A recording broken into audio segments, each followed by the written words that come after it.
So these are all the uses of this keyword. So we'll see the first example, instance variable hiding. So for that we'll write a program. So I have taken a class test. Inside this I am taking two instance variables A and B. And then in the constructor I am taking the parameters inside the constructor also to be of the same name of the instance variable. And then I'm using this keyword. So I already have explained you what will happen if I'm not using this. I also will show you the execution and show.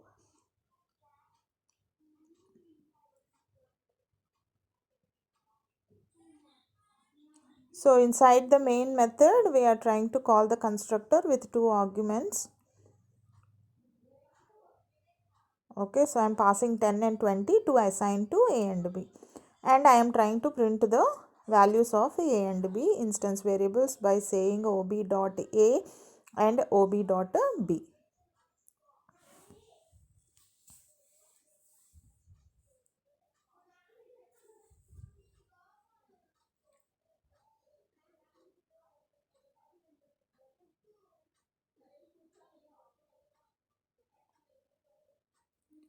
Okay, save the program. So I'm saving the program as test1.java. I'm executing it in command prompt.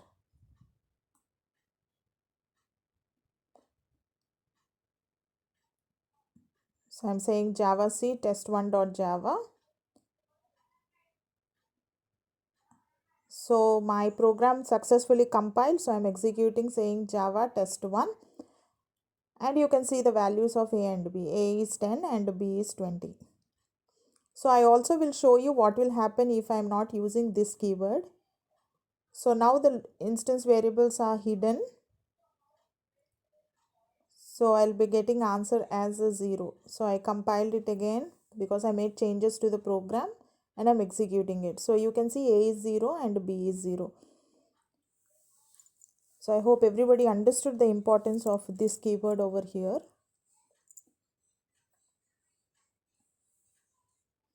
So this should be the right procedure. Okay, the second use of this keyword, invoke a current class method. This is done implicitly by your compiler. So there are two instance methods m1 and m2. Inside m1 I'm having a println statement which just says welcome to, and then after this println statement I am making a call to m2 method. M2, inside m2 I'm having one println statement which says Sudha's Java class. So before m2 this is added implicitly by your compiler. So you needn't add it, but I'll show you both the versions. So public static void main, inside main method I'm creating an object string args, and then okay, inside main I'm creating an object ob, and now using this object reference I'm calling m1 method. So m1 method in turn will call m2 method. So I'm saving this program as test2.java. So I'm compiling my program.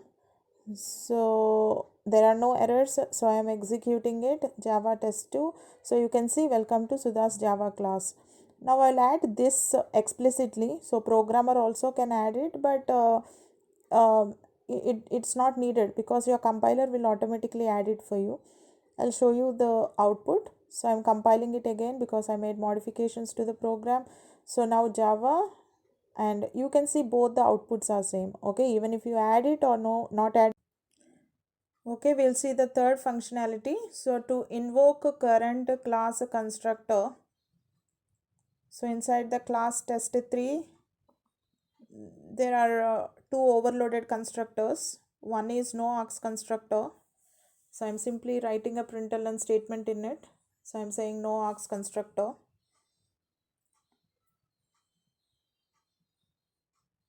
So there is another overloaded constructor which is test3 and with one argument in it which is x. So now I'm using this. So this will call the no args constructor. Okay, and herein I'm just printing the value of x.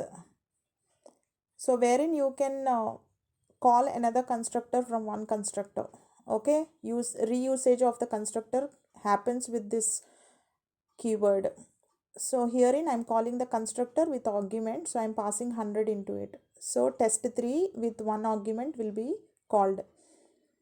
So here I'm saving the program, then I'm executing it, javac test3.java.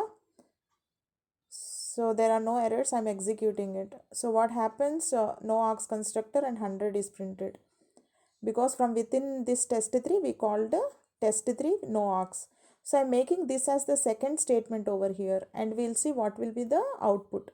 So I have put this as the second statement inside the constructor. So I'm compiling it again, so you can see very clearly.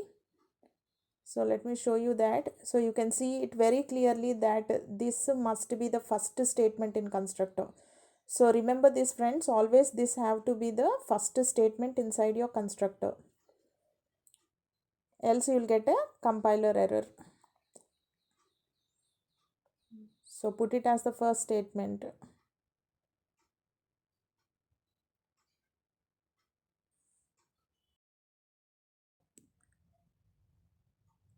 Okay, so this is constructor chaining. So here we are having three overloaded constructors. One is test with no args. From this we are calling one arg constructor using this keyword. So I'm saying this 5. So as soon as I say this 5, constructor with one argument will be called. From within one argument constructor we are calling two args constructor. So this is constructor chaining, and we are assigning the values of a and b instance variables. So inside the main method we will be calling no args constructor. So I'll say test4 ob is equal to new test4. Okay, from no args constructor, one arg and then two args constructor will be called one after the other, and we are printing the values of instance variables a and b on the screen. Okay, so let me save the program. So it is test4.java. The file name is test4.java. I'm compiling it, javac test4.java. So no errors, so I'm executing it. Okay, so a is 5 and b is 10. Pass this as an argument into the method call. So we'll just see this program. So inside the class test5, so I'm having an instance variable x. So inside the constructor I am setting the value of x. So now I am having a method which is get method. From within the get method I will be calling another instance method display by passing this as an argument. So this method need to catch this particular argument. So here the argument type is a reference variable, so I have to use the class name and then the reference, some reference variable. So I'm saying test5 obj, and inside display I'm just printing x value. So from within the main method, okay, so I'm creating two objects. So at first for the object ob I'm setting x value to 7 and I'm calling get method. So this get method will in turn call the display method and will display 5, and in the second case I am setting x value to be 55 for object ob1 and I am calling get method. So I am saving this as test5.java and now I am compiling it. Since there are no errors, I am executing it. So you can see for the two calls I am getting. So in this program we will see how to pass this as an argument into the constructor.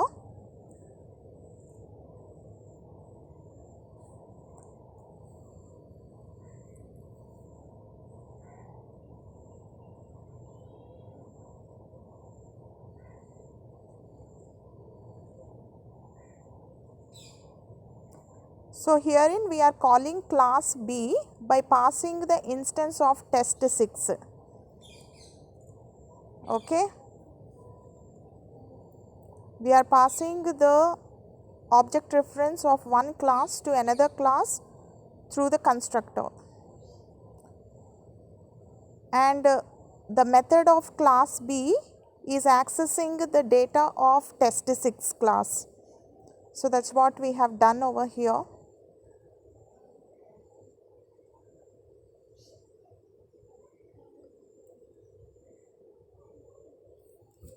So from the display method of class B,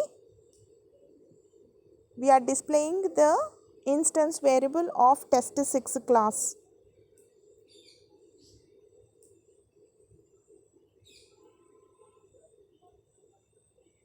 And this obj is the reference of a test6 class.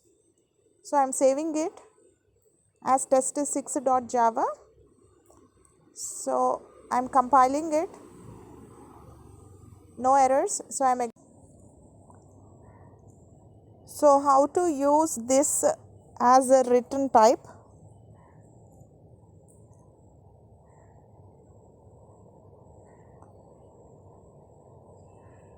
So since we are returning this, the return type of the method should be the class name. So get is returning object reference, so that's the reason the type of get, return type of get is test7, the name of the class.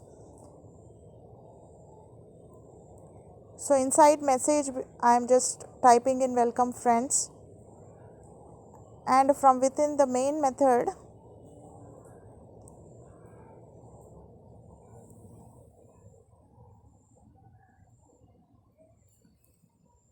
so I am calling the get method. Get method will give the reference, so with using the reference I am calling the message. Okay, so we'll save this as test7.java. So I am compiling it. So there are no errors.